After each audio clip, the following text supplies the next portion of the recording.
नमस्कार, मैं यशपाल हंस करनाल से लिए हुए ज्योतिष की वार्ता। कल मैंने आपको नाड़ी दोष के बारे में काफ़ी कुछ बताने की कोशिश की थी। आशा है वो आपको अच्छा लगा होगा, क्योंकि ये ज्योतिष के सत्य हैं, इनको जानना परम आवश्यक है। जहाँ कुंडली मिलान के समय, पति और पत्नी की कुंडली मिलान के समय नाड़ी दोष को देखना अति अनिवार्य है। दूसरी बात मैं आपको ये बता दूं, अगर हम किसी के साथ बिजनेस करते हैं, व्यापार करते हैं या किसी प्रकार का और कोई संबंध क्रिएट करते हैं, वहाँ भी नाड़ी दोष मिला लेना चाहिए, क्योंकि नाड़ी दोष स्वभाव से संबंधित है।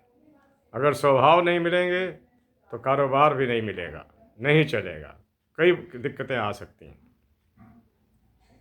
ये दूसरी बात मेरी याद रखना। कई चीज़ें ऐसी होती हैं जिन्हें हम खोल के बैठ जाते हैं कि ये छोटा सा नुक्स आया, क्या करें। अच्छे अच्छे रिश्तों को छोड़ देना नहीं। आप देखिए, अगर कोई छोटी सी समस्या है उसे मत लीजिए। अगर कोई गंभीर समस्या है, गंभीर भी मैं नहीं कहूँगा, जो नैतिक मूल्यों पर आधारित है, उसे लीजिएगा। वो आपको लाभ देगी, वही आपको फायदा करेगी। दूसरा मैं आपको ये बताना चाहता हूँ, आज मेरा विषय भी ये रहा। हमारी ग्रंथों के अंदर एक कृपण योग आता है। बहुत समझने वाली बात है ये आप सब जो मुझे सुनते हैं सुन लीजिए। मैं छोटी सी बात ही आज करूँगा, 3-4 मिनट की, क्योंकि मैंने ये देखा है कि छोटा वीडियो आप देखते हैं, अगर उसमें वृत्तांत आ रहा हो तो छोड़ देते हैं बीच में। मैं नहीं चाहता कि छोड़ा जाए, उसको पूरा सुना जाए। एक कृपण योग है, धन ना खर्चना, पड़ा रहे, संभला रहे। और लक्ष्मी की ऐसी वृत्ति है, अगर इसे ना खर्चा जाए तो ये चली जाती है। ये किसी हाथ में बंधना नहीं चाहती, ये चाहती है मेरे को कुछ पार्ट मेरा खर्चा भी जाए।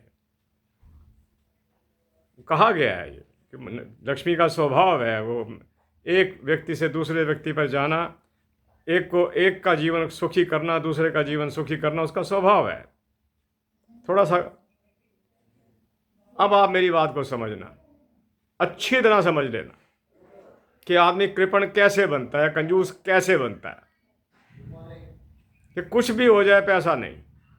अगर द्वादश भाव का स्वामी अष्टम में चला जाए, अगर द्वादश 12वें घर का स्वामी 8वें में आ जाए, 12वें घर का मालिक शुक्र हो 8वें में बैठा हो, उस व्यक्ति ने पैसा खर्च ना किया।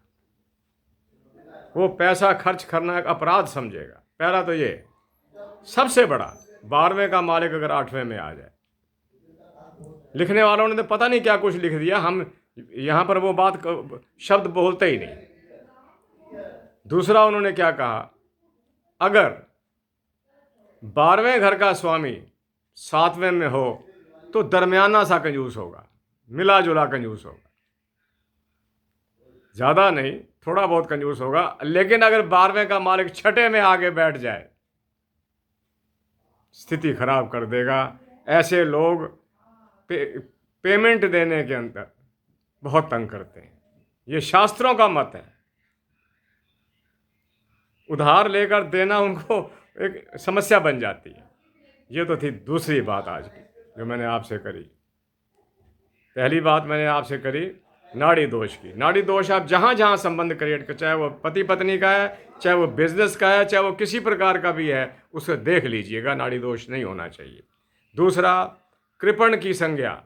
द्वादश का मालिक अगर 8वें में आ जाए, द्वादश का मालिक अगर 7वें में आ जाए, 6ठे में आ जाए, व्यक्ति कृपण होगा ही होगा। अगली बात चलता हूँ, बहुत ज़रूरी है, विवाह से ही संबंधित है। अगर 7वें भाव का स्वामी अष्टम में चला जाए और क्रूर ग्रह हो और स्थिति भी उसकी खराब हो, तो ऐसी शादी करने से पहले कई बार विचार कर लेना। ये मेरा निजी तजर्बा भी है, मैंने इसको भी देखा कई बार। कल मैंने बताया था, 7वें भाव में राहु बैठ जाए, शनि बैठ जाए, या उस पर राहु और शनि की दृष्टि भी साथ में पड़ जाए, तो कोई ना कोई चिंता की बात बन जाती है। 5 मिनट होने को आ गए, मैं वीडियो को और लंबा नहीं करता, अन्यथा आप देखते नहीं। कृपया सब्सक्राइब करते रहिए और मेरी बातों को सुनते रहिए। अगर आपको आनंद आए, हमें प्रमोट भी कीजिए। आप सुखी रहें, आपकी संतानें सुखी रहें। आज रविवार का दिन है, दिन कल्याणकारी हो आपका, आनंद में बीते, घरों में प्रेम की वृद्धि हो। इसी के साथ मैं यशपाल हंस आपको अपनी इष्ट देवी माता सरस्वती के आशीर्वाद देता हुआ कि आपके बच्चे मेधा और प्रज्ञा बुद्धि के स्वामी बने, ज्ञानवान हों, तुली हुई बात करने वाले हों, समाज में उनका अपना एक स्थान हो, और जब वो बड़े हों अच्छे व्यापारी बने या अच्छे कर्मचारी बने।